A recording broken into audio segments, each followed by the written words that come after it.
मैं सात्विक खरे। आज हम अपने कोर्स कंटिन्यू करते हैं और आज हम अपने टॉपिक को थोड़ा रिव्यू करते हैं कि हमने कहाँ तक पढ़ लिया था। हमने लास्ट फाउंडेशन के टॉपिक कवर कर लिए थे। फाउंडेशन के साथ साथ में हमने ये देख लिया था कि ह्यूमन एवोल्यूशन कैसे होता है, स्टोन एज कैसे बढ़ती है। स्टोन एज में अभी हम अपनी पैलियोलिथिक एज जो कर चुके हैं, मेसोलिथिक के बारे में जान चुके हैं लास्ट वीडियो में, और अब जो हमारा आज का टॉपिक है वो है न्यूलिथिक को लेके। हम एक सीक्वेंस बाय सीक्वेंस फॉलो कर रहे हैं अपनी क्लासेस को। तो आज जो हम अपने टॉपिक पढ़ने वाले हैं वो न्यूलिथिक को लेके डील करता है। डन। तो अब हम देखते हैं कि हमारी स्टोन एज अभी कहाँ तक पहुंच गई थी और हम कैसे ग्रेजुअल अपना डेवलपमेंट कर रहे हैं। हमारा फोकस एक कॉग्निटिव लेवल को फोकस करना भी है। मतलब क्या कि अगर हम देख रहे हैं लोगों को कैसे परिवर्तन हो रहा है, कैसे ग्रेजुअल चेंजेस हो रहे हैं, तो मानसिक बुद्धि का विकास कैसे हो रहा है, इन्वायरमेंट कैसे अफेक्ट कर रहा है, ये भी हम जानने की कोशिश करेंगे। क्योंकि इन्वायरमेंट का जो रोल प्ले करता है चीज़ों को चेंज होने में, वो हम आज भी फील करते हैं। ठीक है, तो उसका महत्व हम अपने इतिहास में भी जोड़ के देखते हैं कि कैसे इन्वायरमेंट अफेक्ट कर रहा है बहुत लंबे लंबे फेजेस में। तो अभी अगर हम अपनी पुरानी क्लास को रिवाइज करके थोड़ा सा आगे बढ़ने की कोशिश करते हैं तो देखेंगे कि पैलियोलिथिक एज के बारे में हम जान गए थे, जहां पे हमने 3 एजेस के बारे में पढ़ा था, अपर, मिडिल, लोअर। फिर इसके बाद में मेसोलिथिक के पास गए थे, जहां पे हमने ये देखा था कि वी स्टार्ट यूजिंग माइक्रोलिथ हमने टूल्स स्टार्ट यूज कर दिए थे। साइज छोटी होती गई, यहाँ पे साइज थोड़ी बड़ी चल रही थी, ग्रेजुअली साइज छोटी होती गई। अब हम आगे देखेंगे न्यूलिथिक एज। अगर हम टाइम पीरियड के हिसाब से देखें तो 8000 से लेकर 2000 बीसी तक चलता है। अब एक चीज देखिए कि कहीं कहीं बुक में इसको 7000 भी लिख देते हैं, क्योंकि क्या होता है ना कि अलग अलग इंटरप्रिटेशंस हैं चीजों का, और इतना लंबा फेज है कि यहाँ पे कोई एग्जैक्ट डेट नहीं होती है, एग्जैक्ट ईयर नहीं होता है। बट जैसे हम हिस्ट्री में आगे बढ़ेंगे तो हमें कुछ कुछ चीजें एग्जैक्ट मिलने लगेंगी कि इस साल में युद्ध हुआ, इस साल में राजा की लड़ाई हुई, इस साल में हार गए, इस साल में राजा खत्म हो गए। तो ये सब चीजें हमें आगे जाके थोड़ा और अपडेटेड फॉर्म में देखेंगे, बट यहाँ पे पूरी स्टोन एज में हमें एक लंबा ड्यूरेशन कवर करके चलना पड़ रहा है। अब हम आगे अपने कोर्स को आगे बढ़ाते हैं, जहां पे हम आज न्यूलिथिक के बारे में डिस्कस करेंगे।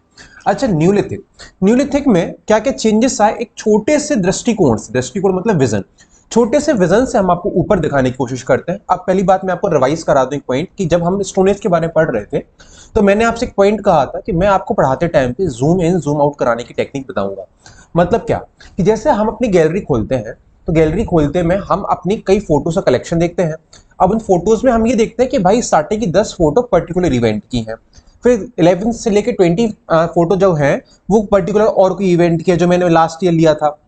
अगर ऐसे ही सीक्वेंस को हम एक फोल्डर में डाल देते हैं तो हम कहते हैं कि हमने अपनी गैलरी को सेग्रीगेट कर लिया है ना। वैसे ही हम अपनी स्टोन एज को भी देखते हैं। स्टोन एज को कैसे देखेंगे कि जब हम किसी फोल्डर मतलब किसी एज के अंदर जूम इन करते हैं तो हमें उसी पॉइंट की अंदर गहराइयां मिलने लगती हैं, अंदर डेप्थ मिलने लगती है।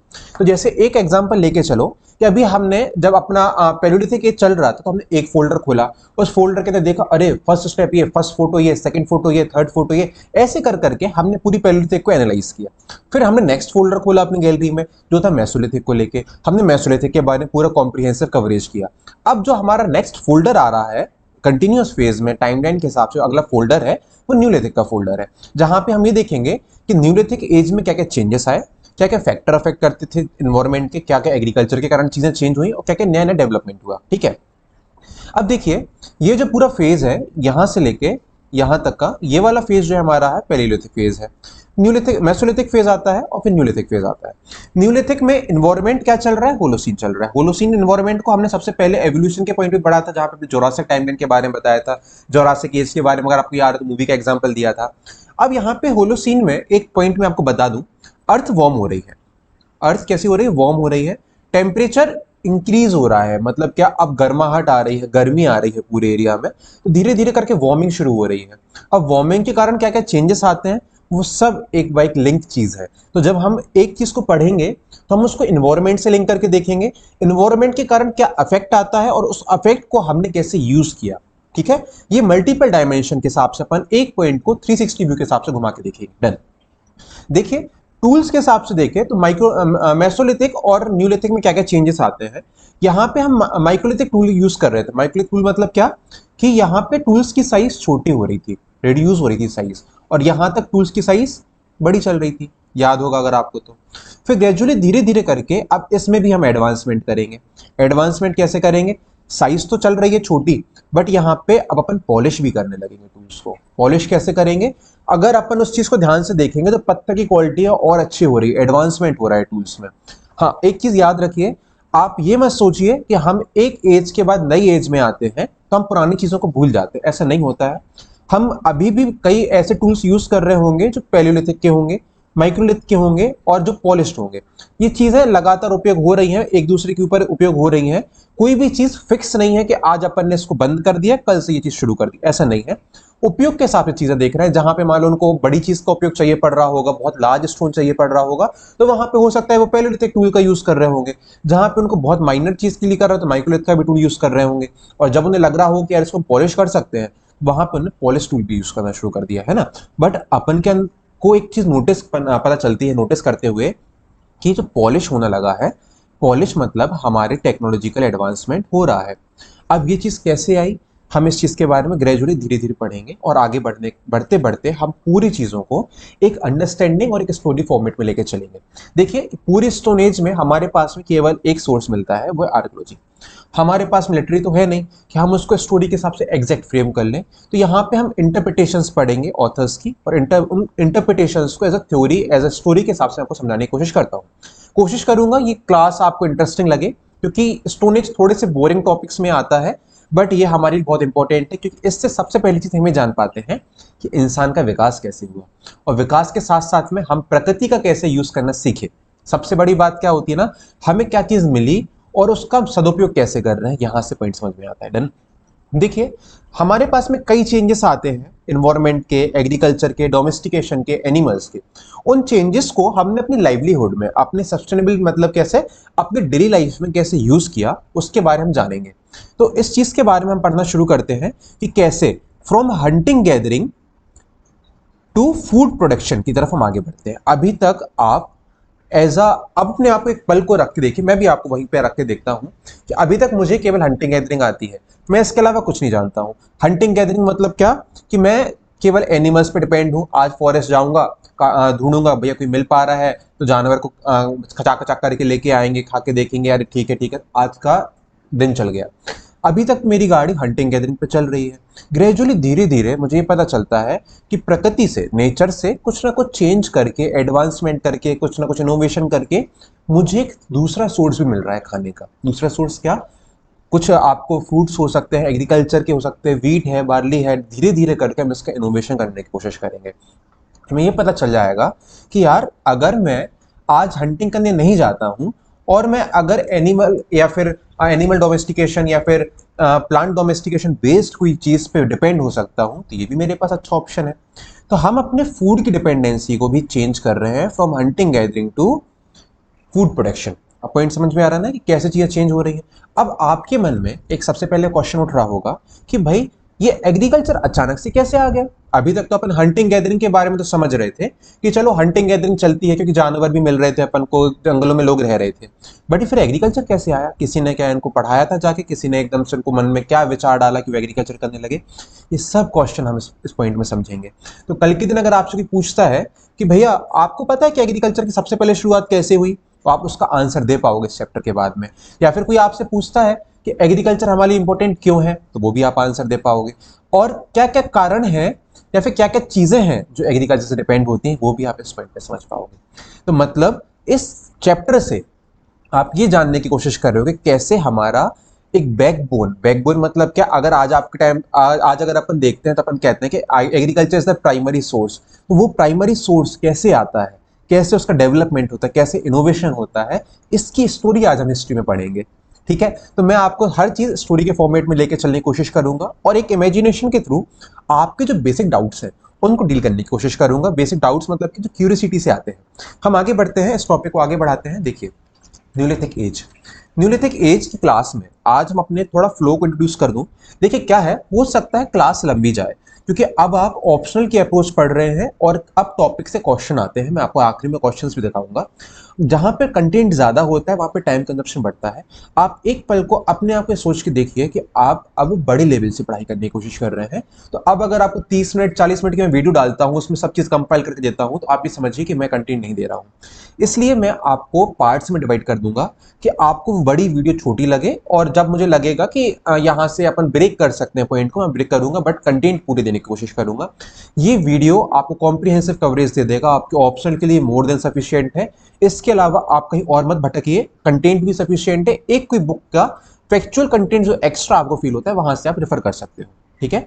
तो वैसे ऑलमोस्ट मैंने स्लाइड में बहुत ज़्यादा कंटेंट दिया है, आप स्लाइड को भी रेफर कर सकते हो। इसके अलावा एक कोई बुक पढ़ लीजिए जो मैंने फर्स्ट स्लाइड में दिया है, वहां से आपका काम बन जाएगा। इस क्लास को कैसे डिवाइड करते हैं, कैसे पढ़ते हैं, हम आगे बढ़ेंगे। सबसे पहले हमें जानने की कोशिश करेंगे कि भाई न्यूलिथिक है क्या। मेसोलिथिक तो हम समझ गए थे कि मेसोलिथिक में कई चेंजेस आए, स्टोनेज का पार्ट है। अभी न्यूलिथिक भी कैसे स्टोनेज का पार्ट है, क्या क्या चेंजेस के बारे में जानने की कोशिश करेंगे। इसके बाद में हम ये देखेंगे कि पूरी न्यूलिथिक को कितने प्रकार के फोल्डर्स में डिवाइड कर सकते हैं। फोल्डर मतलब टॉपिक्स, मेन पिलर क्या है, थीम क्या है, जिसके बारे में डिस्कस करेंगे न्यूलिथिक का, वो हम जानने की कोशिश करेंगे। इसके बाद में एक ऑथर है, उन्होंने, हिस्टोरियन ने न्यूलिथिक को रेवोल्यूशन कहा है। अब भाई रेवोल्यूशन क्यों कहा है, इस चीज के बारे में हम जानने की कोशिश करेंगे। अगर रेवोल्यूशन कहा है तो ऐसे क्या चेंजेस थे कि उन्हें को रेवोल्यूशन वर्ड यूज करना पड़ा, और पैलियोलिथिक को क्यों नहीं कहा, मेसोलिथिक को क्या है, व्हाई ओनली न्यूलिथिक, कुछ ना कुछ तो अंतर पड़ा होगा ना। इस चीज के बारे में कोशिश करेंगे हम जानने का। फिर एग्रीकल्चर कैसा है, जो मैंने आपसे कहा था ना, आपको छोटे छोटे डाउट्स आते हैं कि एग्रीकल्चर कैसे आया होगा, क्या चिड़िया उड़ते उड़ते बीज डाल गई तो एग्रीकल्चर हो गया, ऐसा नहीं है। हम वो जानने की कोशिश करेंगे, थ्योरीज है। देखिए, हिस्ट्री ऑप्शन जब हम पढ़ते हैं तो हमें कई डिबेट्स मिलते हैं। डिबेट्स मतलब क्या, कि जब हम कोई ऐसे सब्जेक्ट पढ़ते हैं जहाँ पे हमें साइंटिफिक अप्रोच ऑफ सब्जेक्ट नहीं मिलती है, मतलब फैक्ट्स इतना ऑथेंटिक नहीं होते हैं, तो वहाँ पे इंटरप्रिटेशंस चलती हैं हिस्टोरियंस की। इंटरप्रिटेशन मतलब क्या, कि मुझे लगता है कि ऐसा होता होगा, मुझे लगता है इस वर्ड को इस रूप में यूज किया जाता होगा, मुझे लगता है कि इस चीज का उपयोग खाना बनाने के लिए किया जाता होगा। तो ये जो मुझे लगता वाला पर्सपेक्टिव है ना, ये अलग अलग ऑथर्स अलग अलग रूप में देते हैं, अलग अलग हिस्टोरियंस अलग अलग रूप में देते हैं। तो उन हिस्टोरियंस के बीच में डिबेट्स चलते हैं उनकी राइटिंग्स में, कि कोई पर्टिकुलर ऑथर कहते हैं कि वो अच्छा है, कोई कहते हैं बुरा है, कोई कहता है कि इस चीज का फायदा हो सकता था, इस चीज का क्या नुकसान हो सकता था। तो वो जो डिबेट्स हैं, वो हम डिबेट पढ़ेंगे किस टॉपिक को लेके, domestication of animal and plants, जो कि बहुत बड़ा पॉइंट है हमारे लिए, कि इस एज से हम अपनी प्रकृति का उपयोग करना शुरू कर देते हैं, और कैसे वो हम चीज समझेंगे अलग अलग इंटरप्रिटेशन से। समझ रहे हैं। अब देखिए, हम एग्रीकल्चर के बारे में थोड़ा जान जाएंगे यहाँ तक डिबेट तक आते आते। फिर अब एग्रीकल्चर इम्पैक्ट कैसे करती है, इस चीज पे भी तो जानना पड़ेगा ना, कि जो मैंने आपसे कहा कि एग्रीकल्चर हमारे जीवन में बहुत ज्यादा फैक्टर्स में इंक्लूडेड है। जैसे हम जो प्राइमरी वर्ड यूज करते हैं ना, कि हमारे देश की बैकबोन एग्रीकल्चर होता है, रूरल डेवलपमेंट करो, ये करो, वो करो, हम मल्टीपल सब्जेक्ट्स में पढ़ते हैं। तो वो एग्रीकल्चर कैसे इम्पैक्ट करता है मल्टीपल डायमेंशंस में, उसका छोटा रूप हम इतिहास के रूप में जानने की कोशिश करेंगे, कि उस टाइम पे एग्रीकल्चर ने कितना ड्रास्टिक चेंज लेके आया, कि हमें रेवोल्यूशन टर्म देना पड़ गया उसको। पॉइंट समझ में आ रहा है, कैसे एग्रीकल्चर से लोगों का रहन सहन चेंज हो गया, कैसे उनका खाने पीने का तरीका चेंज हो गया। अब जब खाना पीना चेंज होगा, क्या डाइट पे इफेक्ट पड़ेगा कि नहीं पड़ेगा, डाइट पे इफेक्ट पड़ेगा तो लाइफ एक्सपेक्टेंसी चेंज होगी। तो ये जो चेंजेस आ रहे थे एग्रीकल्चर के द्वारा, वो चेंजेस के बारे में हम इस इतिहास की क्लास में देखने की कोशिश करेंगे, कि कैसे इतिहास में सबसे पहली बार जब एग्रीकल्चर का कदम आया, स्टेप आया, ग्रेजुअल डेवलपमेंट हुआ, तो वो कैसे धीरे धीरे करके कई चीज़ों को अफेक्ट करता गया, और आज जो हम रह रहे हैं, हम एग्रीकल्चर को देखते हैं, उसकी शुरुआत कैसे हुई। पॉइंट समझ में आता है। हम एग्रीकल्चर को बहुत इंपॉर्टेंट पॉइंट देख के चलेंगे। और यहाँ पे एक चीज़ और मैं आपको फोकस करवाने की कोशिश करूंगा, कि कैसे लोगों का कॉग्निटिव डेवलपमेंट का विकास हो रहा है। जैसे जैसे समय आगे बढ़ता है, हमारा मानसिक बुद्धि का विकास भी होता है। हम लास्ट वीडियो से भी पढ़ते आ रहे हैं, कॉग्निटिव डेवलपमेंट एक बहुत अच्छा टर्म हम लिंक करते आ रहे हैं अपने सब्जेक्ट में पैरेलली, उसको हम अभी और लिंक करने की कोशिश करेंगे, कि जैसे जैसे डेवलपमेंट हो रहा है, लोगों का विकास हो रहा है, कैसे कैसे स्टेप ले रहे हैं for making their life better. ठीक है, आज भी अपन करते हैं, अपन ग्रेजुअली इन्वेंशंस कर रहे हैं, चीज़ों का उपयोग करने के नए नए डायमेंशंस देख रहे हैं, और अपन जैसे जनरली कहते हैं ना कि हम जुगाड़ करते हैं चीज़ों का, वो जुगाड़ भी एक टाइप ऑफ कॉग्निटिव डेवलपमेंट है, कि हम कैसे अपने दिमाग का उपयोग करके कोई चीज़ को एडवांस रूप में यूज़ कर पाते हैं। ठीक है, तो ये चीज़ें कैसे चलती आ रही हैं उनके बारे में देखेंगे, उस टाइम के लोगों ने कैसे इसका इनोवेशन किया वो देखेंगे।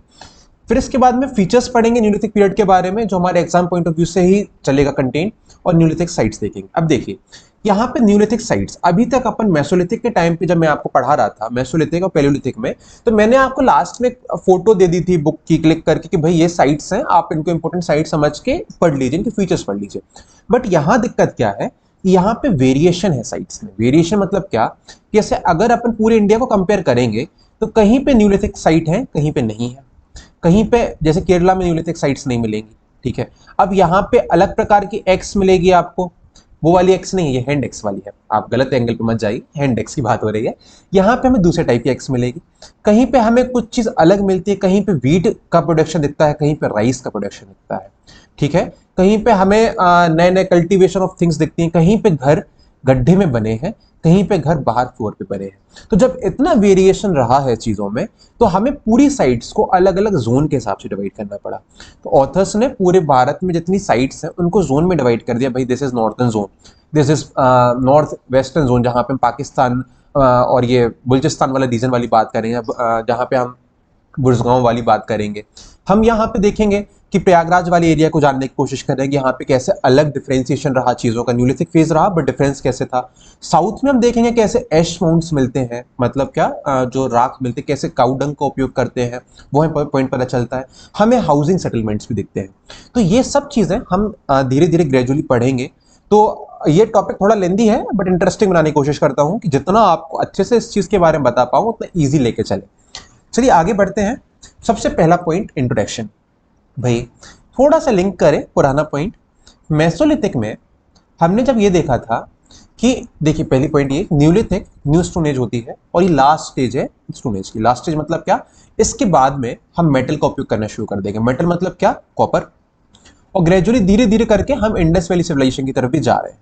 ये बात याद रखिए, कोई भी चीज आइसोलेशन में नहीं है, कई चीजें एक दूसरे से पैरेलल चल रही हैं। हमने लास्ट वीडियो में देखा था पैलियोलिथिक, मेसोलिथिक, न्यूलिथिक, ये एक दूसरे के पैरेलल हैं, कहीं ना कहीं ओवरलैप हो रही हैं चीजें।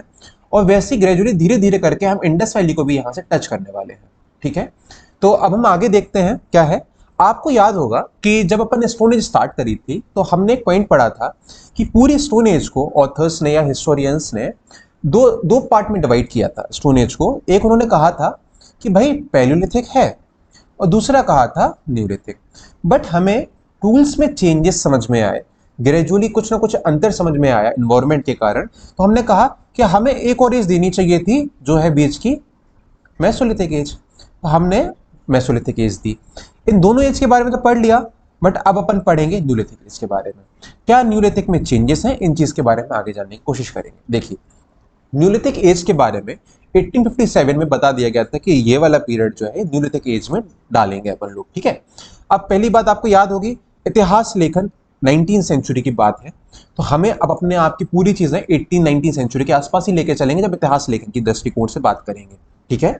अब इस एज में क्या क्या चीजें होती हैं हम वो देखेंगे। देखिए टूल्स का डाइवर्सिफिकेशन होने लगा। टूल्स का डाइवर्सिफिकेशन मतलब क्या होता है, हम टूल्स को अलग अलग प्रकार से यूज करने लगे। अलग अलग प्रकार से कैसे, अब देखिए मैं छोटा सा भी आपको हिंट बता दूं, एग्रीकल्चर करने के लिए हमें अलग प्रकार के टूल्स की आवश्यकता पड़ने लगी। तो हम टूल्स को अलग अलग रूप से बनाने लगे, उनकी अलग अलग एजेस यूज करने लगे। उनका जो कंपोजिट टूल आपने लास्ट माइक्रोलिथ में पढ़ा होगा कि हम एक माइक्रोलिथ और एक ऐसे हैंडल से एक कंपोजिट टूल बना रहे हैं, तो वो टूल्स में वेरिएशंस आ रहे थे, हम ये भी देखेंगे। क्राफ्ट का इंट्रोडक्शन होता है, मतलब क्या, हम पोएट्री की तरफ भी आगे बढ़ेंगे और हम उनको पॉलिश करने लगेंगे। तो ये एक छोटा सा रूपरेखा मैंने आपके माइंड में सेट करने की कोशिश करी है। रूपरेखा मतलब और कि एक छोटा सा स्टोरी फ्रेम करने की कोशिश करी है। और हम आगे बढ़ के देखेंगे कि हम आगे चारकोलिथिक फेज को टच करेंगे, इसके बाद में न्यूलिथिक के बाद में चारकोलिथिक फेज आएगा जो हम आगे फ्यूचर क्लासेस में कवर करेंगे। अब हम एक चीज जानते हैं, मेसोलिथिक के टाइम पे जो हमारा एनवायरनमेंट चल रहा था वो होलोसीन टच कर दिया था। होलोसीन मतलब क्या, कि हमारी अर्थ वार्म होने लगी थी। वार्म होने लगी थी, डीग्लेशियराइजेशन होने लगा था, पानी पिघलने लगा था सरफेस का जो पहले बर्फ के रूप में था। रेन होने लगी थी, रेन के कारण कई प्राकृतिक चेंजेस आ रहे थे, नई नई वेजिटेशन आने लगी थी। नई नई वेजिटेशन क्या, नए नए चीज़ों का स्पीशीज बनने लगी, उनका डेवलपमेंट बढ़ गया और वेजिटेशन कई प्रकार की आने लगी थी। हमने मेसोलिथिक फेज में पढ़ा था, ठीक है। हमने एक एग्जांपल लिया था ना, फिश, अवेलेबिलिटी ऑफ फिश बढ़ गई थी क्योंकि वाटर एज अ सोर्स के चीज़ें बढ़ने लगी थी। देखते हैं आगे। अब जब पानी और अपना मेल्ट होने लगता है, टेम्परेचर इंक्रीज होने लगता है, तो क्या हमें इन्वायरमेंट ने एक अच्छी कंडीशन नहीं दी है एग्रीकल्चर के लिए। अच्छा आज अपन एग्रीकल्चर के बारे में देखते हैं। तो एग्रीकल्चर किस किस चीज़ों पे डिपेंड होता है, सबसे पहली चीज़ एनवायरमेंट पे। इन्वायरमेंट मतलब क्या, वेदर। अगर आज के टाइम पे अगर आपको पानी मिल जाता है तो क्या आप एग्रीकल्चर कर पाओगे, हाँ हो जाएगा। आपको सनलाइट चाहिए फोटोसिंथेसिस प्रोसेस के लिए, आपको सॉइल चाहिए फर्टिलिटी के लिए, है ना। सॉइल में नमी होनी चाहिए, सॉइल किस प्रकार की होनी चाहिए, तब आप कुछ ना कुछ वेजिटेशन का उपयोग कर पाओगे। तो जो एग्रीकल्चर के फैक्टर हैं जो इन्वायरमेंट के थ्रू आते हैं वो हम इन्वायरमेंट धीरे धीरे करके देने लगा था क्योंकि हम अब होलोसीन की तरफ जाने लगे थे। तो एक जो फैक्टर है एग्रीकल्चर का इंट्रोडक्शन के लिए, वो इन्वायरमेंट बहुत बड़ा फैक्टर रोल प्ले करता है कि इन्वायरमेंट में परिवर्तन आने के कारण, इन्वायरमेंट में चेंजेस आने के कारण हमारी प्रकृति, हमारा नेचर हमें एग्रीकल्चर की तरफ प्रमोट करने लगा, हमें हिंट करने लगा कि भाई इफ यू ट्राई समथिंग आपको अच्छी प्रोडक्टिविटी मिलेगी। ठीक है, तो वो हमने ट्राई किया as a invention, as a experiment, तो हम उसको एग्रीकल्चर आज के टाइम पे पढ़ रहे हैं। समझ में आ रहा है पॉइंट? अब आगे बढ़ते हैं। देखिए, इस पूरे चैप्टर को हम एक अलग अलग प्रकार से चश्मा लगा के देखते हैं। जैसे मैंने लास्ट वीडियो में आपको चश्मे का एग्जांपल दिया था कि रेड कलर का चश्मा है, ये पर्पल कलर का चश्मा है, ये ऑरेंज कलर का चश्मा है, और चश्मा एक विजन है आपको पूरे न्यूलिथिक को देखने के लिए। ठीक है, सबसे पहले इस चैप्टर में हम ये देखेंगे कि बिगिनिंग ऑफ एग्रीकल्चर कैसे हुई। एक हम दृष्टिकोण लगा के देखेंगे कि एग्रीकल्चर का इंट्रोडक्शन, एग्रीकल्चर का इन्वेंशन कैसे होता है, ये हम चीज समझने की कोशिश करेंगे। एग्रीकल्चर पॉइंट हो गया, फिर हमने डोमेस्टिकेशन ऑफ प्लांट और एनिमल को देखा। तो ये दोनों फैक्टर चलते आते हैं साथ में in the sense of what कि देखो, डोमेस्टिकेशन के बारे में थोड़ा हमने न्यूलिथिक मेसोलिथिक में पढ़ा था कि एनिमल के डोमेस्टिकेशन के छोटे मोटे एविडेंस हमें दिख रहे थे, बरियल्स में देखने लगे थे ना। तो अब वो चीज यहाँ पे एक्सपेंड हो रही है, बढ़ रही है बहुत ज्यादा। अब यहाँ पे प्रॉपर डोमेस्टिकेशन शुरू हो जाएगा, जहां पे हमने उनको एज अ रिक्वायरमेंट के लिए अपने यूज करने लगे, हम उनके प्रोडक्ट्स बनाने शुरू करने लगे, हम एज अ मिल्क को यूज करने लगे, हम क्या कह सकते हैं, उनको एग्रीकल्चर के प्रोस्पेक्टिव से यूज करने लगे, कि हम इनको खेती के लिए भी उपयोग करने लगे। तो वो चीजें यहां से आएंगी। फिर इसके बाद हम देखेंगे टूल्स में कैसे परिवर्तन आता है। तो टूल्स के बाद में अब देखिए, जब एग्रीकल्चर आया, डोमेस्टिकेशन ऑफ एनिमल हुआ, तो क्या हमारा रहने करने का तरीका चेंज नहीं होगा? तो हम अपने परमानेंट सेटलमेंट की तरफ जाने लगेंगे। जहां तक अभी हम हंटिंग गैदरिंग की तरफ थे, यहाँ पे 6 महीने रह रहे थे, वहां पे 6 महीने रह रहे थे, वो हम शिफ्ट कर रहे थे अपना सेमी परमानेंट से, अब अपन लोग परमानेंट सेटलमेंट की तरफ जाएंगे। और जब परमानेंट सेटलमेंट बनता है, तो क्या हम घर नहीं बनाएंगे? और जब घर बनाएंगे तो क्या हम क्रिएटिविटी नहीं करेंगे घरों में? तो ग्रेजुअली धीरे धीरे करके एक हम सोसाइटी की तरफ आगे बढ़ रहे हैं। जो पहले बैंड सोसाइटीज थी, अब वो धीरे धीरे इंक्रीज होंगी, क्योंकि यहाँ पे एग्रीकल्चर, डोमेस्टिकेशन ऑफ एनिमल के कारण कई चीजें चेंज हो रही हैं। और इन सब कारणों से हम पोल्ट्री का डेवलपमेंट भी करेंगे। देखिए, पोल्ट्री का डेवलपमेंट ये भी रीजन है, जब आप एग्रीकल्चर करते हो तो आपको स्टोरेज भी चाहिए है, तो एग्रीकल्चर का स्टोरेज के कारण हम पोल्ट्री की तरफ भी बढ़ जाएंगे। अब एक कारण से एग्रीकल्चर के कारण कितने सारे फैक्टर्स अफेक्ट करते हैं। मतलब क्या, मान लीजिए अगर आपने एग्रीकल्चर शुरू करा तो आपकी पोल्ट्री डेवलपमेंट हुआ, आपका लिविंग स्टैंडर्ड अच्छा हो गया, आपकी लाइफ स्टाइल अच्छी हो रही है, आपके डाइटरी चेंजेस आ रहे हैं, आप हेल्थ कॉन्शियस हो रहे हो, आपके पास में डाइट के सप्लीमेंट्स आ रहे हैं। तो क्या इन सब चीज़ों को आप एक बहुत अच्छा, ये नहीं कह सकते हो कि बहुत ड्रास्टिक चेंज आ रहा है, बहुत अलग चेंज आ रहा है जो मेसोलिथिक में नहीं मिल रहा था। मेसोलिथिक में केवल हमें क्या मिल रहा था? टूल्स की साइज छोटी हो गई, और वो लोग रिवर के पास शिफ्ट हो गए एनवायरनमेंट के कारण। बस इसके अलावा हमें मेसोलिथिक को ड्रास्टिक चेंज समझ में आ रहा था? नहीं। बट यहाँ पे न्यूलिथिक में एग्रीकल्चर के इंट्रोडक्शन के कारण हमें कितने ड्रास्टिक चेंजेस पता चल रहे हैं कि हमारी दुनिया पलट गई, ये दुनिया पलट गई, जसवाद पलट गई वाली कहानी आ रही है। तो इसलिए कई ऑथर्स इस फेज को न्यूलिथिक रेवोल्यूशन भी कहते हैं। रेवोल्यूशन मतलब क्या? एक क्रांति आना, जो आपने सडन इंपैक्ट देखा और उसके कारण आपका प्रेजेंट नहीं, आपका फ्यूचर चेंज होने वाला है। अब आप एक पल को इमेजिन करिए, क्या आज जो आप हैं या हम हैं, क्या बिना एग्रीकल्चर के यहां तक आना संभव था? आप खुद सोचिए, इतने साल पुरानी बात हो रही है, तो क्या आज भी हम जब एग्रीकल्चर पर डिपेंड हैं, तो बिना इनोवेशन ऑफ एग्रीकल्चर क्या आज हम जैसे डेवलप्ड हैं कैसे हो पाते? तो ये जो पास्ट में इवेंट चल रहे थे, ये हमारे फ्यूचर को बना रहे थे। पॉइंट समझ में आ रहा है ना? कैसे उस टाइम पे एग्रीकल्चर का इनोवेशन होना और हमारा आज के दिन तक आना, ये एक बहुत लंबी प्रोसेस है। और ये प्रोसेस जब भी हो पाई जब न्यूलिथिक फेज में रेवोल्यूशन हुआ, जिसका एग्रीकल्चर के इंट्रोडक्शन के होने से। Introduction of agriculture lead to neolithic revolution. Point समझ में आ रहा है? ठीक है, अब हम आगे बढ़ते हैं, देखते हैं कि जॉर्डन चाइल्ड ने इसको एक बुक लिखी, मैन मेक हिमसेल्फ, उसमें टर्म दिया कि न्यूलिथिक को एज अ रेवोल्यूशन ट्रीट करना चाहिए।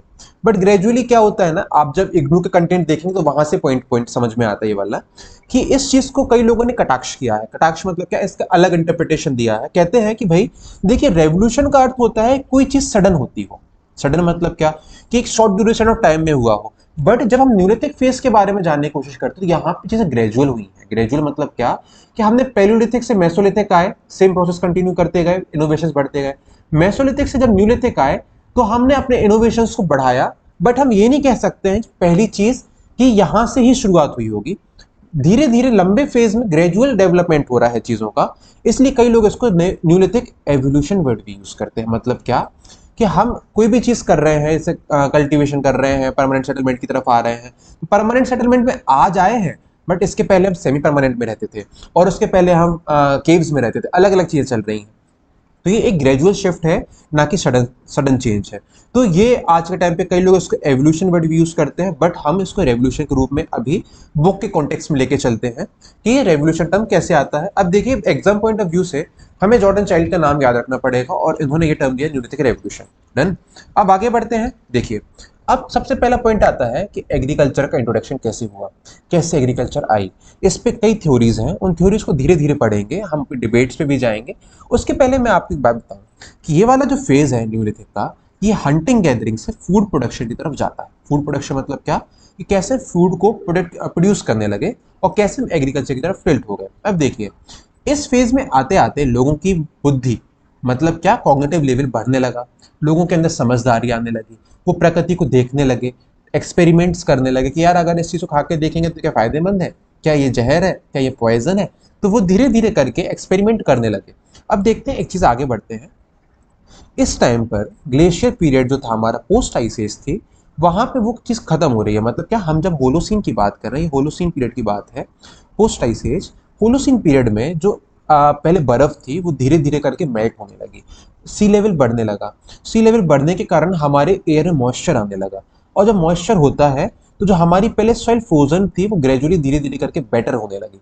और ये जो कंडीशंस थी, ये हमारे लिए प्लांट और एनिमल की बेस्ट थी। मतलब क्या, जो मैंने आपको पॉइंट बताया कि हमें प्रकृति ही, नेचर ही हेल्प कर रहा था एग्रीकल्चर के लिए, तो हमें पता चल रहा है कि नेचर ने हमें प्रमोट किया कि भाई आप जाओ, आप थोड़ा सा हेड एंड टेल करोगे, एग्रीकल्चर आपकी तरफ आ जाएगा। मतलब क्या कि आपको प्रकृति ने वेजिटेशन के लिए माहौल बना के दिया था, हम बट इसमें एक्सपेरिमेंट करते करते एग्रीकल्चर की तरफ चले गए। देन अब देखिए, इंडिया सब कॉन्टिनेंट की बात करते हैं। अब थोड़ा सा हम आपको जूम इन करके बताते हैं। जैसे न्यूलिथिक क्या है, एक्चुअली वर्ल्ड में अलग अलग कॉन्टेक्स्ट में अलग अलग फेज में चलती है।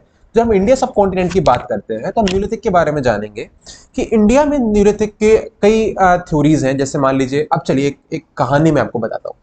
अब आप एक इतिहासकार हैं, और आप एक आर्कोलॉजिकल कैंपेन में गए, कहानी बना के चलते हैं। वहां पे कहा जा रहा है कि भैया एग्रीकल्चर कैसे शुरू हुई, कैसे शुरू हुई, तो हम उस चीज को समझने की कोशिश करते हैं। देखिए, एक व्यक्ति आए स्टेज पर, उन्होंने कहा कि यार देखिए, ऐसा है कि मेरे अकॉर्डिंग, मतलब उस इतिहासकार के अकॉर्डिंग, वो कहते हैं कि यार जो एग्रीकल्चर है ना, ये मेसोपोटामिया से आई होगी। मेसोपोटामिया से कैसे? उन्होंने कहा कि देखिए, मेसोपोटामिया के पास में फर्टाइल क्रीसेंट है। फर्टाइल क्रीसेंट है मिडिल ईस्ट में, जहाँ पे कहा जाता है कि यहाँ पे सबसे ज़्यादा एग्रीकल्चर ग्रोथ का जो फेज माना गया है यहाँ से काउंट होता है। ये वाला एरिया इसमें कवर होता है, और यहाँ पे बर्थ प्लेस के हिसाब से कहा जाता है। तो कई लोग कहते हैं फर्टाइल क्रीसेंट वाली जगह है, यहाँ से नेचुरली वेजिटेशन का उपयोग होना शुरू होता है, और वो धीरे धीरे करके पूरे फैल जाती है। देखिए, इंडिया की तरफ आ रही है। तो एक जो इतिहासकार थे, उन्होंने ये थ्योरी दी कि भाई फर्टाइल क्रीसेंट से उठ के हमारी एग्रीकल्चर आई है, और यहाँ पे इंडिया में डेवलपमेंट होने लगा है। अब एक पॉइंट समझ के देखिए, जो भाई इतिहासकार स्टेज पे आए थे ना, ये कॉलोनियल राइटर थे जो इंडिया को गलत इंटरप्रेट करवाना चाह रहे थे। वो ये नहीं चाह रहे थे कि इंडिया को डोमेस्टिक रूप से बताया जाए कि भाई इंडिया में भी कुछ चीज़ है, इंडिया में भी कोई चीज़ इंडिजिनस हो सकती है। बाहर के विचारों को ज़्यादा फॉलो करते थे। बट धीरे धीरे करके जब मॉडर्न रिसर्चेज हुई, मॉडर्न रिसर्च से हमें ये पता चलता है कि भाई जो क्वालिटी ऑफ वीट और बार्ले मेघड़ में मिल रही है, फर्टाइल क्रीसेंट से अलग है। हाँ, ये मान सकते हैं कंटेम्प्रेरी हैं ये लोग चीज़ें, बट ये नहीं है कि यहाँ से ही आई है। राइस का एविडेंसेस हमें लघु देवा से मिलता है। तो जो फॉरेन थ्योरी है, फॉरेन थ्योरी मतलब क्या, कि भैया फर्टाइल क्रीसेंट हमारा जो सेंट्रल वाली स्टेशन से आया, वो चीज़ गलत है, उसको आज के टाइम पे ऑथर्स निग्लेक्ट कर देते हैं। तो आज के टाइम पे जो थ्योरी चल रही है वो इंडिजिनस थ्योरी चल रही है कि भाई जो एग्रीकल्चर का डेवलपमेंट हुआ है वो इंडिया में, इंडिया के विद इन ही प्राकृतिक रूप से हुआ है। ठीक है। अब देखिए क्या है, अब ये डिफरेंट फेज में बनता है। सबसे पहले हमारा अर्लीस्ट जो एग्रीकल्चर के एविडेंस मिलते हैं वो हमें इंडिया और पाकिस्तान वाले एरिया मिलता है, मतलब नॉर्दर्न ईस्टर्न पार्ट में जो मेरगढ़ वाला पॉइंट है, बलूचिस्तान रीजन है, यहाँ पे अर्ली का मिलता है। और सबसे आखिरी में हमारे नॉर्थ ईस्टर्न स्टेट में मिलता है ये वाला फेज। तभी हम इसको कहते हैं कि वेरिएशन है।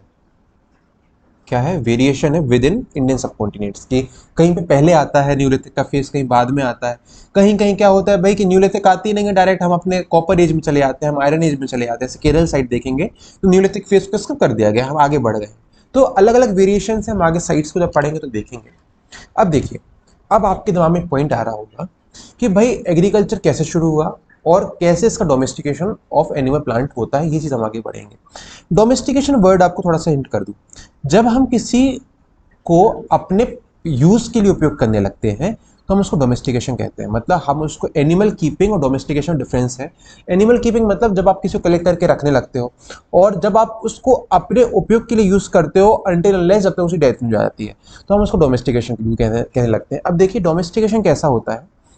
डोमेस्टिकेशन ऑफ एनिमल होता है, प्लांट होता है, इन चीज़ों के बारे में आगे पढ़ेंगे।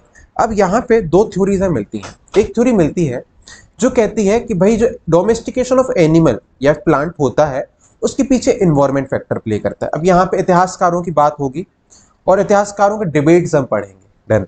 तो पहला डिबेट कहता है, जो जॉर्डन चाइल्ड है उनके बारे में बात करेंगे, ब्रेडवुड के बारे में बात करेंगे, बिनफोर्ड के बारे में बात करेंगे। अब इनकी लिमिटेशंस ही पढ़ेंगे और इन लिमिटेशंस के थ्रू हम आगे बढ़ेंगे, और आखिरी हम पढ़ेंगे कि कैसे चेंज को इन्होंने फोकस करके बताया है केंट फेनरी ने। अब डिबेट पे थोड़ा सा आप आगे बढ़ेंगे तो आपको कंटेंट मिलता जाएगा, कंफ्यूज मत होइए, कई चीज़ें आखिरी आखिरी तक जाके शॉर्ट आउट हो जाएंगी। थोड़ा बस ध्यान से सुनते रहिए और अपने मन में जो स्टोरी मैं आपको फ्रेम करवाने की कोशिश कर रहा हूँ उस फ्रेम को आगे बढ़ाते चलिए, और लास्ट में कोई बुक रेफरेंस पढ़ लीजिए, ठीक है।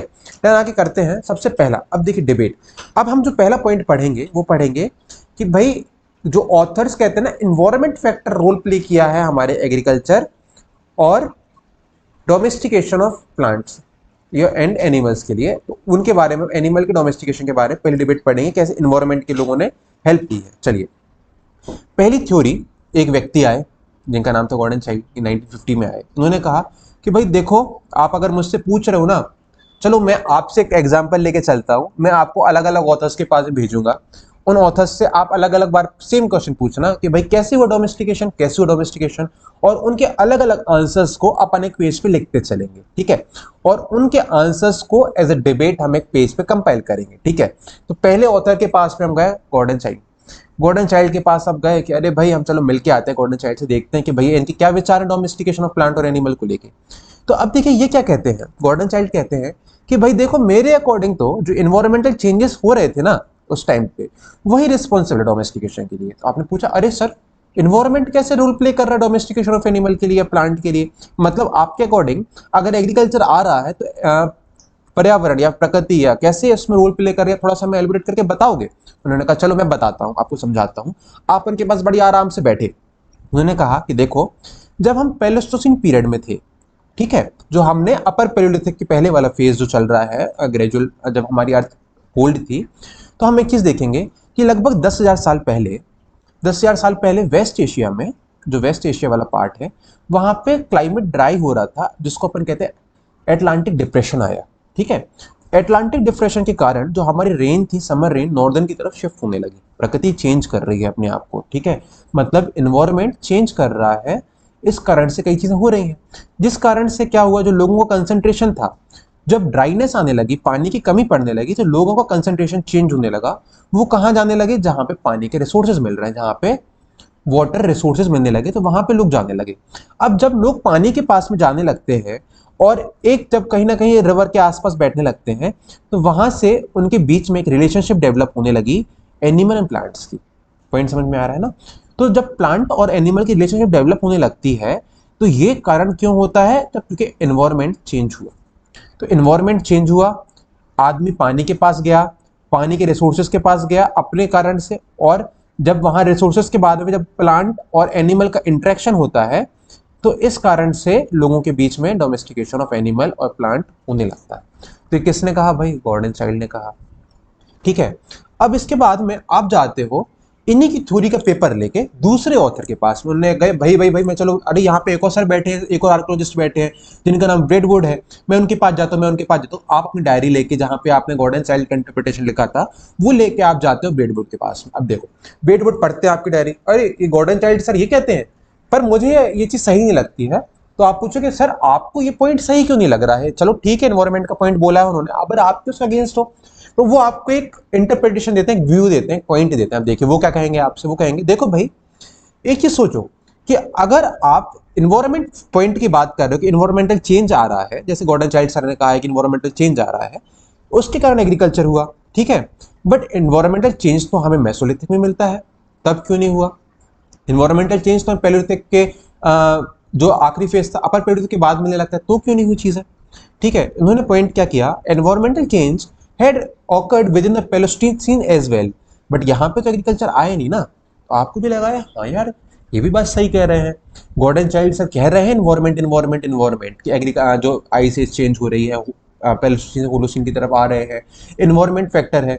बट जब हमने ब्रेडवुड से बात करी तो उन्होंने कुछ और बोल दिया, उन्होंने कहा कि यार उनकी थ्योरी तो गलत कह रहे हैं वो। तो हमने पूछा कि चलिए सर ठीक है, हम इस पेज के बाद अगला पेज अपनी डायरी का खोलते हैं, अब आप बताइए आप क्या कहते हो, आपके अकॉर्डिंग क्या चीज होती है। तो यहाँ पे ब्रेडवुड ने एक चीज कही कि यार देखो मेरे अकॉर्डिंग एक चीज मान के चलो कि अगर एग्रीकल्चर हो रहा है या डोमेस्टिकेशन ऑफ एनिमल हो रहा है तो हो सकता है लोगों का एक्सपेरिमेंटेशन होता हो न्यूक्लियर जोन के साथ। न्यूक्लियर जोन मतलब क्या, हम इस चीज के बारे में समझते हैं। देखिए क्या यहाँ पे हमें दूसरी थ्योरी मिलती है, हम अपने दूसरी डायरी के पेज की तरफ चले गए जो ब्रेडवुड के द्वारा थ्योरी है, इंटरप्रिटेशन है ना।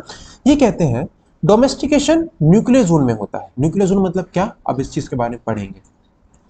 इन्होंने कहा कि ह्यूमन जब एक न्यूक्लियर जोन में आता है, जब लोग अपने आसपास में रहने लगते हैं तो वो कई एक्सपेरिमेंट करते हैं नेचर के साथ में, ठीक है। तो जब धीरे धीरे करके नेचर के साथ में एक्सपेरिमेंट होता है, वो ग्रेजुअली धीरे धीरे करके एग्रीकल्चर और डोमेस्टिकेशन ऑफ एनिमल की तरफ चले आते हैं।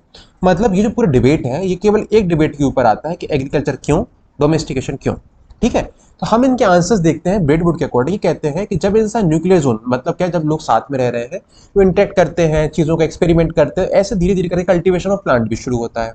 तो हमने कहा यार ठीक है, आप ये कह रहे हो न्यूक्लियर जोन वाला पॉइंट, आपने इन्वायरमेंट वाले पॉइंट को हटा दिया। इन्होंने क्या किया, इन्वायरमेंट वाले पॉइंट को थोड़ा सा कम इंपॉर्टेंस दिया। इन्होंने कहा ह्यूमन का एक्सपेरिमेंट होता है किससे, प्रकृति से। तो प्रकृति से जब ह्यूमन का एक्सपेरिमेंट करता है तो उसके पास नई नई चीजें पता चलती हैं। तो ये शायद बेटर थ्योरी है जो चाइल्ड ने दी थी, जॉर्जन चाइल्ड ने दी थी। अब ये इन्हें अपन को समझाया, अपन ने कहा चलिए सर हमें दो इंटरप्रिटेशन मिल गए। आपने तो कह दिया कि न्यूक्लियर जोन वाला पॉइंट है, जब लोग साथ में रहते हैं साथ में रहने लगते हैं न्यूक्लियर जोन बनने लगता है। अब आपको पता चलता है अरे यार यहाँ पे एक और ऑथर बैठे हैं विनफोर्ड के नाम के, जो भी बहुत अच्छे इतिहासकार हैं। अब आप उनके पास गए और विनफोर्ड के पास जाते हो, कहते हो अरे सर सर सर सुनिए सुनिए, मुझे दो थ्योरी मिली है डोमेस्टिकेशन ऑफ एनिमल प्लांट या फिर एग्रीकल्चर को लेके, आप सुनना चाहेंगे? वो कहेंगे हाँ हाँ बताओ भाई क्या क्या पता चला है तुम्हें अभी। तो आपने पहले थ्योरी बताई अपने जॉर्डन चाइल्ड की, दूसरी थ्योरी बताते हो बिलफोर्ड की, ब्रेडफोर्ड की, ठीक है। तो दोनों के बारे में सोचते हैं वो पहले, अरे यार ये दोनों कह तो ठीक रहे हैं, एनवायरमेंट थ्योरी पे बेस्ड है दोनों चीजें। कि एक कहते हैं कि चलिए ड्राइनेस आ रही है प्रकृति में, इस कारण से हम यहाँ आ गए। दूसरे कह रहे हैं कि चलो न्यूक्लियर जोन में लोग साथ में रहने लगते हैं तो इंटरेक्शन बढ़ता है चीजों का। ये भी ठीक कह रहे हैं, बट मुझे इनकी बात सही नहीं लग रही है। तो आप पूछेंगे अरे सर आपको सही नहीं लग रही है बात, आपके क्या विचार है इस चीज पे? वो कहते हैं ध्यान से सुन के देखो एक बार। वो कहते हैं कि मैं अगर देखूं, जब अपन इतिहास को देखेंगे तो हमें पॉइंट समझ में आता है कि भाई कोई भी चीज जब होती है उसके पीछे एक मोटिव होता है। जैसे मान लीजिए अगर आज आप पढ़ रहे हो या फिर अगर आप आज की एग्जाम की तैयारी कर रहे हो, आपके पास मोटिव है कि आई वांट जॉब, क्योंकि मुझे अपने इस गोल को अचीव करना है, क्योंकि मेरे पास में ये चीजें मेरे दिमाग में है कि मुझे भाई लाल बत्ती चाहिए है, मुझे पैसा चाहिए है, मुझे फाइनेंशियली एड चाहिए है, मुझे आगे जाके बड़ा इंसान बनना है, मुझे एक अच्छा व्यक्ति बनना है, इसलिए पढ़ रहा हूँ, ठीक है। तो जब ये रीजंस हमारे दिमाग में होते हैं तो हमारे पास मोटिवेशन होता है ना। पॉइंट समझ में आ रहा? बल्कि अब इनके पास में जो उस टाइम के लोग हैं उनके पास मोटिवेशन कैसे आया एग्रीकल्चर का? उनके पास मोटिवेशन भी तो होना चाहिए ना कि अगर मैं कुछ चीज एक्टिविटी कर रहा हूँ, अगर प्रकृति के साथ में एक्सपेरिमेंट कर रहा हूँ, उसके पीछे मोटिवेशन क्या है? अगर हम ह्यूमन एक्सपेरिमेंटेशन विद नेचर करेंगे तो हमें एक्सपेरिमेंट के पीछे रीजन और मोटिवेशन मिला। तो आप कहोगे सर मोटिवेशन का तो हमें पॉइंट समझ में नहीं आता है। तो आप कहोगे कि सर आप बताइए और क्या चीजें आपको गलत लग रही हैं। तो उन्होंने कहा देखिए एक चीज और मैं देखूं कि आज के टाइम पे एथनो आर्कोलॉजिकल एविडेंसेस मिलते हैं जहां पे कई सोसाइटी, कई ट्राइब्स ऐसे हैं अभी अपने इंडिया में जो हंटिंग गैदरिंग कर रहे हैं but they are not doing agriculture. तो आपको लगा रहे भाई आप तो सही बात बोल रहे हो, तो इनको भी नीड नहीं पड़ी, इनके पीछे इनको भी तो मोटिवेशन नहीं मिल रहा है, ये तो एग्रीकल्चर की तरफ जा नहीं रहे हैं। फिर अपन क्यों कह रहे हैं कि लोग ह्यूमन एक्सपेरिमेंटेशन, लोग हंटिंग गैदरिंग से एग्रीकल्चर की तरफ चले गए? पॉइंट समझ में आ रहा है ना? तो इन्होंने दो पॉइंट बोले कि पहला पॉइंट मोटिवेशन का फैक्टर नहीं मिल रहा है, दूसरा पॉइंट क्या कि आज के जो एथनो आर्कोलॉजिकल एविडेंसेस है उसमें भी कई लोग अभी भी हंटिंग गैदरिंग बेस्ड एग्रीकल्चर की डिमांड नहीं कर रहे हैं। तो हमें दो फैक्टर मिल गए।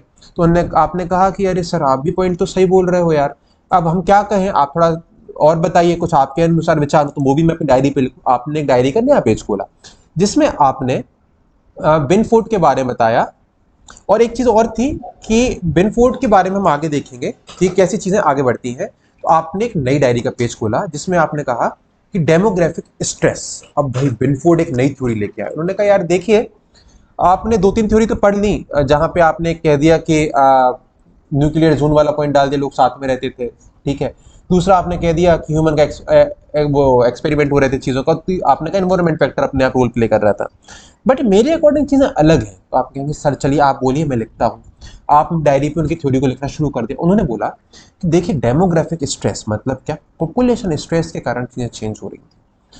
तो आपने कहा अरे सर ये कैसे चीज़ होती है। तो उन्होंने बताया देखिए, विनफोर्ड कहते हैं कि जब हमारे एनवायरनमेंट में पॉपुलेशन बढ़ रही थी, देखिए क्या होता है कि हर चीज़ एक डिमांड के हिसाब से चलती है। डिमांड के हिसाब से क्या, जब रिसोर्सेज होते हैं, रिसोर्सेज जब तक स्टेबल रहते हैं तब तक चीज़ें बैलेंस में रहती हैं।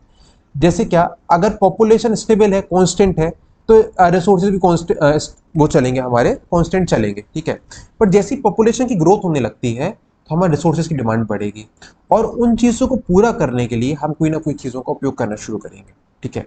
तो अकॉर्डिंग टू विनफोर्ड उन्होंने 2 पॉइंट दिए हमें। पहला दिया कि स्ट्रेस जो एनवायरनमेंट के कारण आता है, एक वो रोल प्ले हो रहा है, तो देखिए तभी तो एनवायरनमेंट के थ्योरिस्ट है। दूसरी बात ये इन्होंने कहा डेमोग्राफिक ग्रोथ होती है, डेमोग्राफिक मतलब पॉपुलेशन ग्रोथ होती है, इस कारण से हम एग्रीकल्चर की तरफ चले गए। तो इन्होंने क्या दिया, एक मोटिव।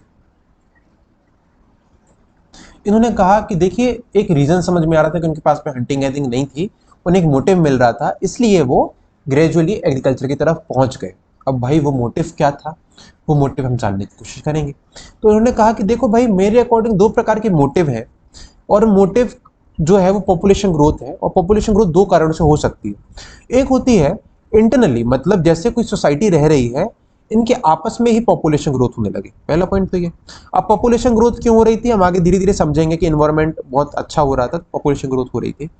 दूसरा एक्सटर्नल। अब देख एक्सटर्नल ग्रोथ क्या है, ये बारे में हम समझने की कोशिश करते हैं। एक्सटर्नल मतलब क्या, caused by immigration into the area by people from another area. मतलब जब एक व्यक्ति दूसरे एरिया में शिफ्ट होने लगता है तो वहां पे पॉपुलेशन को ऑटोमेटिकली इंक्रीज होने लगता है, माइग्रेशन होने लगता है। अब जैसे एक छोटा सा एग्जांपल लेके चले, आज के टाइम पे जब रूरल एरिया का व्यक्ति अर्बन एरिया में शिफ्ट होता है तो अर्बन एरिया की पॉपुलेशन बढ़ती है कि नहीं बढ़ती है। वही फैक्टर हम इसमें देखते हैं कैसे। इन्होंने क्या कहा, ये कहते हैं कि देखिए कि डेमोग्राफिक स्ट्रेस पे कहते हैं कि भाई क्या चल रहा है कि एंड ऑफ प्लेस्टोसीन पीरियड चल रहा है, मतलब आइस एज खत्म हुई, सी लेवल बढ़ा। अब देखिए ज्योग्राफी के पॉइंट समझिए कि हमारा अर्थ है, सॉरी इंडिया है, इंडिया में सी लेवल बढ़ा, सी लेवल बढ़ता है।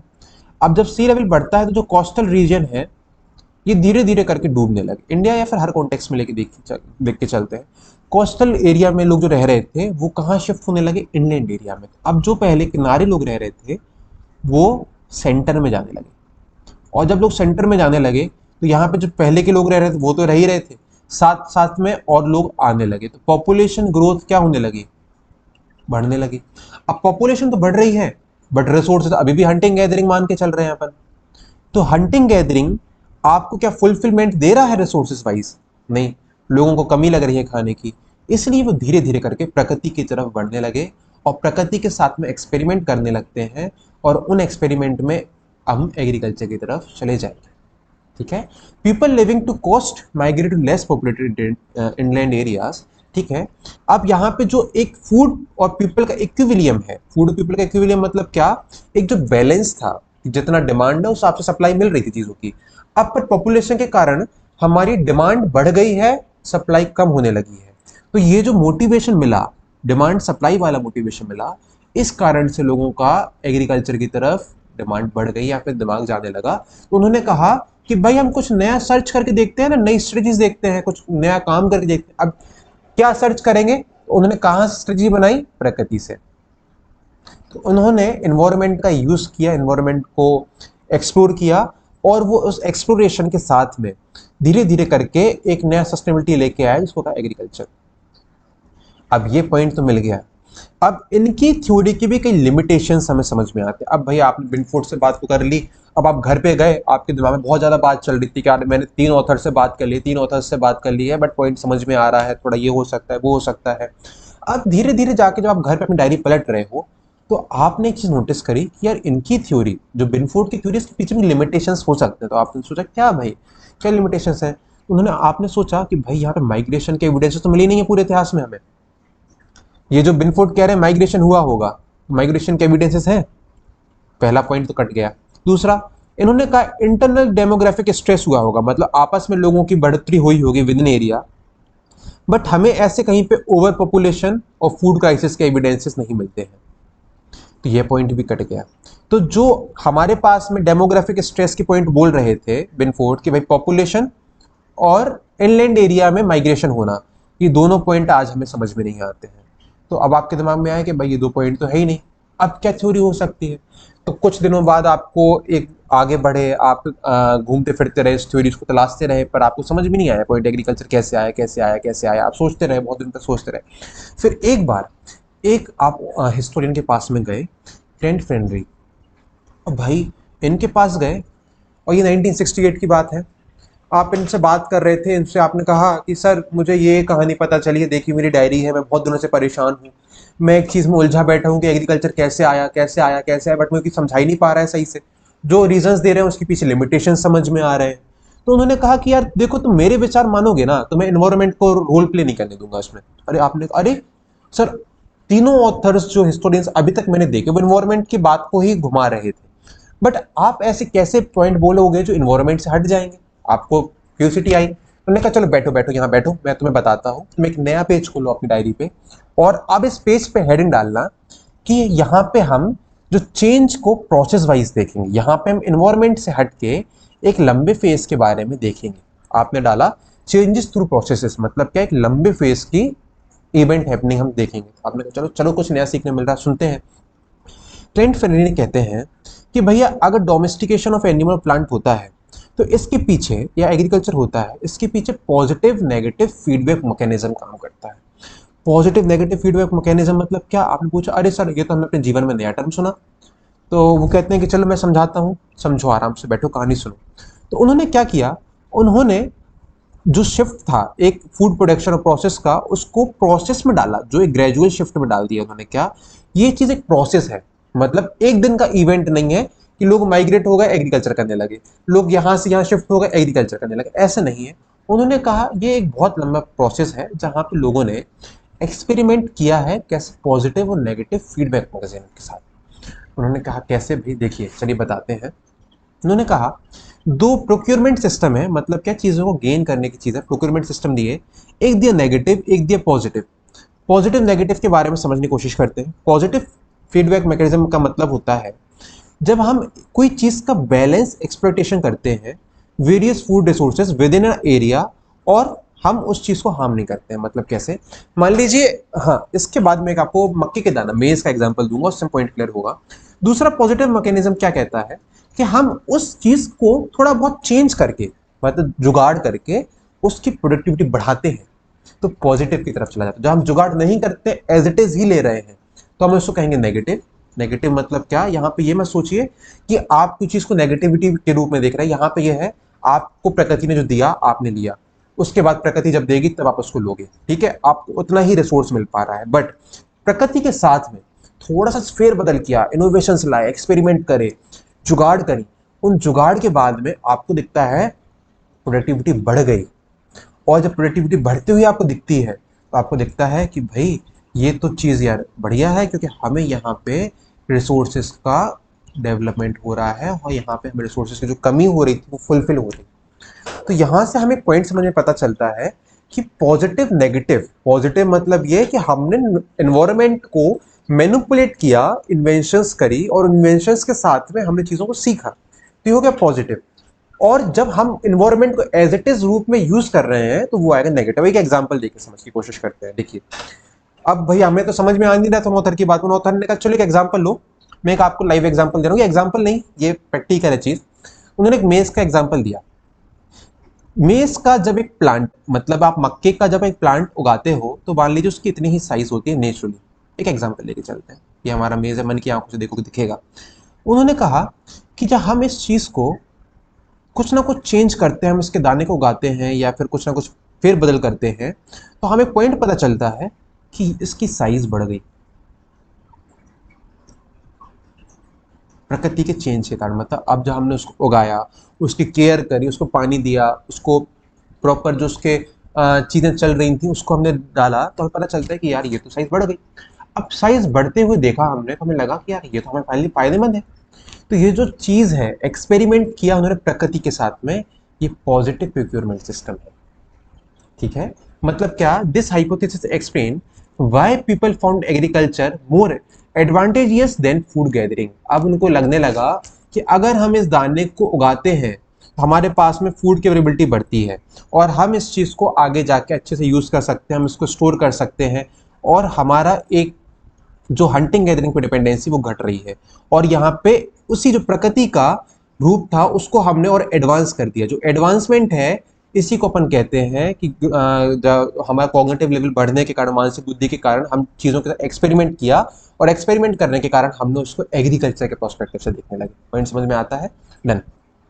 अब हम आगे देखते हैं। इनके साथ में लिमिटेशंस थी, जो ये लिमिटेशंस थी कि ये नहीं बता पाते हैं कि कहाँ से डोमेस्टिकेशन पहले स्टार्ट होता है। देखिए, क्योंकि ये प्रोसेस बेस्ड है, प्रोसेस कहाँ से शुरू होती है ये हमें पॉइंट समझ में नहीं आ रहा है।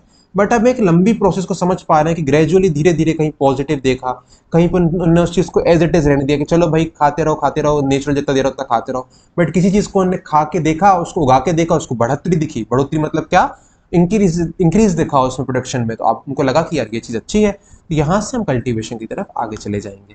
ठीक है, अब एक पॉइंट समझ के देखिए, जब वो चीज़ों के नेचर के साथ में एक्सपेरिमेंट कर रहे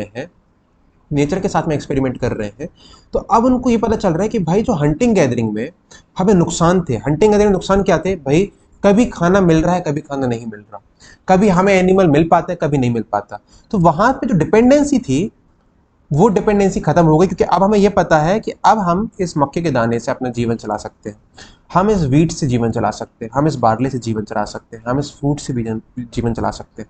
तो अब जो डिपेंडेंसी थी फूड की, जो पहले हंटिंग गैदरिंग पे थी, वो ग्रेजुअली कहाँ चली गई? एग्रीकल्चर पे। और एग्रीकल्चर से जाते आते हमें पॉइंट समझ में आता है कि ये लोग अब धीरे धीरे करके एग्रीकल्चर को एक बेटर रूप से देखेंगे और इसको कैसे और एडवांस करना है, ये एक्सपेरिमेंट करते करते हम आगे सीखते चलेंगे और ये प्रोसेस आगे बढ़ती चलेगी। और मैं आपको एक बात बताऊं, ये पॉजिटिव प्रोक्योरमेंट सिस्टम हम आज भी यूज कर रहे हैं। पॉजिटिव प्रोक्योरमेंट सिस्टम मतलब क्या? जब हम कोई एग्रीकल्चर कॉलेज में कोई एडवांसमेंट देखते हैं, हम कोई नया इन्वेंशन करते हैं, भाई ये पेस्टिसाइड फर्टिलाइजर से ग्रोथ बढ़ रही है, ये भी तो पॉजिटिव प्रोक्योरमेंट सिस्टम में आता है कि जब हम कोई फलाना HYV सीड का इन्वेंशन करके हम एकदम से ग्रोथ बढ़ा रहे हैं, चीज़ों का एक्सपेरिमेंट कर रहे हैं, तो this is also part of positive procurement system. But जब हम कोई चीज़ में कोई चेंज नहीं लाते हैं, जैसा प्रकृति देती है उसको एज इट इज लेते हैं, एज इट इज ही उसका रिसोर्सेज यूज करते हैं, वो नेगेटिव प्रोक्योरमेंट सिस्टम में आता है। मतलब क्या कि वो नेगेटिव ही वो स्थिर है। और जब हम उसमें बढ़ोतरी कर पा रहे हैं आर्टिफिशियल चीज़ों का यूज़ करके, कुछ ना कुछ स्टेप्स लेके, केयर करके, बैलेंस बढ़ा के, जैसे एनिमल से ब्रीडिंग करा के, उनकी ब्रीडिंग करा के, मतलब एनिमल की ग्रोथ करा के, तो हम कह पा रहे हैं कि we are going towards the advancement of that thing, और उसको उन्होंने पॉजिटिव प्रोक्योरमेंट सिस्टम कहा है। देखिए, अभी हमने पूरे डिबेट को, जो एग्रीकल्चर पॉइंट आता है कैसे एग्रीकल्चर आया, इस डिबेट को एक प्लस माइनस में हमने अपनी डायरी पे लिखा। एक जन की तारीफ, एक जन की बुराई, एक की तारीफ, एक की बुराई, की तारीफ, एक की बुराई, उसको हमें लाइन में डालने की कोशिश करते हैं। अब ये जो लाइन है सीक्वेंस वाइज ही बताई है मैंने, first second third fourth years का डिफरेंस है। ठीक है, कोई ऑथर ने पहले अपनी टिप्पणी दी, दूसरे ने कभी बाद में अपनी कहानी बताई, तीसरे ने बाद में कभी कहानी बताई। देखिए, गॉर्डन चाइल्ड ने कहा है इन्वायरमेंट चेंजेस जो है डिप्रेशन के कारण यहाँ से वहाँ चीज़ें हो रही हैं, वो है डोमेस्टिकेशन के लिए। अब इनकी थ्योरी को इसलिए हटाया गया कि कहा गया कि भाई पैलेस्टीन में भी तो इन्वायरमेंट चेंज हो रहा था, तब एग्रीकल्चर क्यों नहीं आई? ठीक है, रॉबर्ट बिनफोर्ड ने चीज बोली, तो रॉबर्ट बिनफोर्ड ने क्या थ्योरी दी? ह्यूमन एक्सपेरिमेंटेशन जो था कल्टीवेशन प्लांट का, न्यूक्लियर जोन में हो रहा था, लोग आपस में रह रहे थे, इसलिए इंटरेक्शन बढ़ रहा था प्लांट्स के साथ में, क्योंकि पानी की कमी के कारण लोग इकट्ठा रहने लगे थे चीजों के साथ में। ठीक है, सीरियसली लोग इकट्ठा रह रहे थे और इंटरेक्शन हो रहा था। बट इंटरेक्शन के पीछे मोटिवेशन क्या था? ये बिनफोर्ड ने कहा कि भाई आप मोटिवेशन क्या बोलोगे लोगों के ऐसी इस चीज का स्टेप लेने के लिए? और जो आज के टाइम पे एथनो आर्कोलॉजिकल एविडेंसेस हैं कि ट्राइब्स भी तो नहीं कर रहे हैं फॉलो, वो स्टिल हंटिंग गैदरिंग कर रहे हैं, उनका जीवन तो बढ़िया चल रहा है, फिर मोटिवेशन क्या रही एग्रीकल्चर करने के लिए? तो यहाँ पे इनकी टिप्पणी बढ़ गई, इनकी बात खत्म हो गई। फिर बिनफोर्ड की बारी है, बिनफोर्ड ने कहा कि भाई डेमोग्राफिक स्ट्रेस, मतलब पॉपुलेशन बढ़ने के कारण चीजें चेंज हुई। पॉपुलेशन कैसे बढ़ी? उन्होंने कहा 2 पॉइंट है पॉपुलेशन बढ़ने के। पहले कहा सी लेवल के कारण लोग इनलैंड की तरफ चलने लगे, दूसरा पॉइंट बताया कि विद इन एरिया भी पॉपुलेशन बढ़ रही थी। तो अब इनकी बात को काटा गया कई ऑथर्स के, तो उन्होंने कहा भाई हमें माइग्रेशन के एविडेंसेस नहीं मिल रहे हैं, हमें ओवर पॉपुलेशन के एविडेंसेस नहीं मिल रहे हैं, हमें फूड क्राइसिस के एविडेंसेस नहीं मिल रहे, तो आप किस विचार के हिसाब से अपनी बात बोल रहे हो, आप ये हमें एविडेंस समझ में नहीं है। ठीक है, अब इसके बाद में एक दूसरे ऑथर, ये जो ऑथर थे ये इवेंट बेस्ड थे, मतलब ये क्या एक पर्टिकुलर फेज की बात कर रहे थे। अरे इस फेज में, पैलेस्टीन फेज में, उन्होंने कहा कि जब न्यूक्लियर जोन में लोग रह रहे थे तब ऐसा हुआ होगा, थोड़ा इवेंट सेंट्रिक थे, तभी ये इवेंट बेस्ड बात कर रहे हैं। इनके हिसाब से एग्रीकल्चर एक सडन कह लो एक तरह से, कि इन्होंने एकदम सडनली चीजें करना शुरू कर दिया। बट केंट फ्रेनेरी एक ऐसे ऑथर थे जिन्होंने कहा कि भाई ये सडन नहीं है, ये प्रोसेस है, एक लंबी ग्रेजुअल चलने वाली प्रोसेस है, जहां पे लोगों ने पॉजिटिव नेगेटिव फीडबैक मैकेनिज्म के हिसाब से काम किया है। नेगेटिव मैकेनिज्म मतलब क्या, जो प्रकृति दे रही है उसको एज इट इज ही लेके चलेंगे, हम फिर बदल नहीं करेंगे, जो रिसोर्सेज आ रहा है उसको बैलेंस में रखेंगे। ठीक है, वो हम यूज कर रहे हैं, जैसे उनको एक मक्के का दाना मिल रहा है उसको, हाँ चलो ठीक है। बट पॉजिटिव क्या कि कभी उन्होंने उसको लगा के देखा, उसका बीज डाल के देखा, उसको अच्छे से केयर करके देखे, तो उनको पता चला कि अगर प्रकृति इसकी साइज छोटी दे रही है और बट थोड़ी सी मेहनत करने के बाद इसकी साइज में बड़ी मिल सकती है, तो why should not we go with a positive thing, हम इसको बड़ा क्यों नहीं करें। तो यहां से लोगों ने पॉजिटिव फीडबैक मैकेनिज्म की तरफ, प्रिक्योरमेंट मैकेनिज्म की तरफ बढ़ गए। ठीक है, तो लोगों ने अपने एक्सपेरिमेंट करे नेचर के साथ में, वो पॉजिटिव आ गया, और जब नेचर के साथ में एक्सपेरिमेंट नहीं करते हैं, मैजिटिस उसको एडॉप्ट करते हैं, तो नेगेटिव फीडबैक मैकेनिज्म चलते हैं, दोनों अपने अपने रूप में चलते रहते हैं। बट इस थ्योरी के साथ गड़बड़ ये थी, लिमिटेशंस ये थी, ये थ्योरी ये नहीं बता पाई कि भाई ये सबसे पहले किस जगह शुरुआत होती है, क्योंकि ये एक प्रोसेस बेस्ड है, प्रोसेस कहीं पे भी हो सकती है, धीरे धीरे प्रोसेस स्प्लिट होती है। तो अब इस डिबेट के बाद में हमें कई पॉइंट समझ में आता है कि एग्रीकल्चर कैसे होता है और इस पर थ्योरीज क्या क्या है। अब हमें ये तो पता चल गया एग्रीकल्चर कैसे आया। ठीक है, कई लोगों के अलग अलग विचार हैं, अपन इन सब विचारों को एक कॉमन इंटरप्रिटेशन से देखने की कोशिश करेंगे। तो थोड़ी थोड़ी अभी हमें कहानी समझ में आ रही है कि एग्रीकल्चर कैसे आया।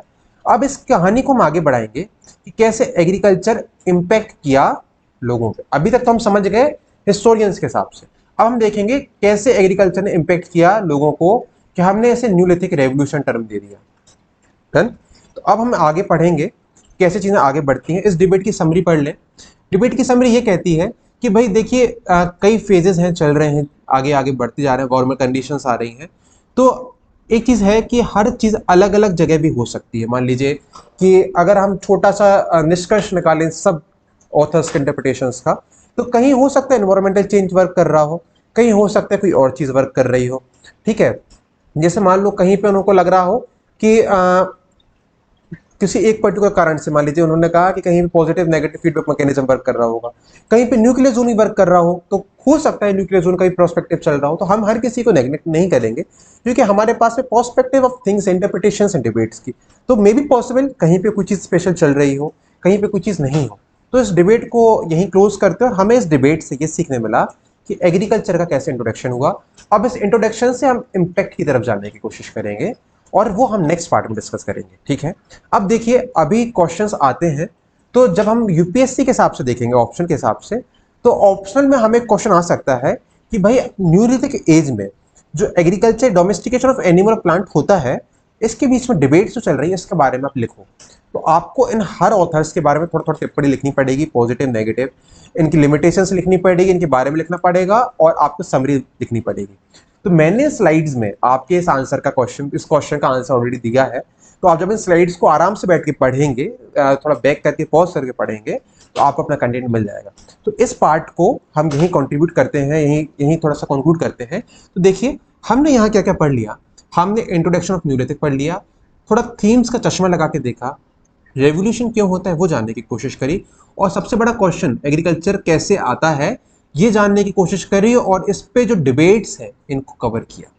अब हम आगे पढ़ेंगे कैसे एग्रीकल्चर इम्पैक्ट करता है हमारी लाइफ स्टाइल को, हमारी मतलब कौन सी, न्यूलिथिक की लाइफ स्टाइल को, और क्या इम्पैक्ट था जो आता है जिस कारण से हमने इसको न्यूलिथिक टर्म दिया।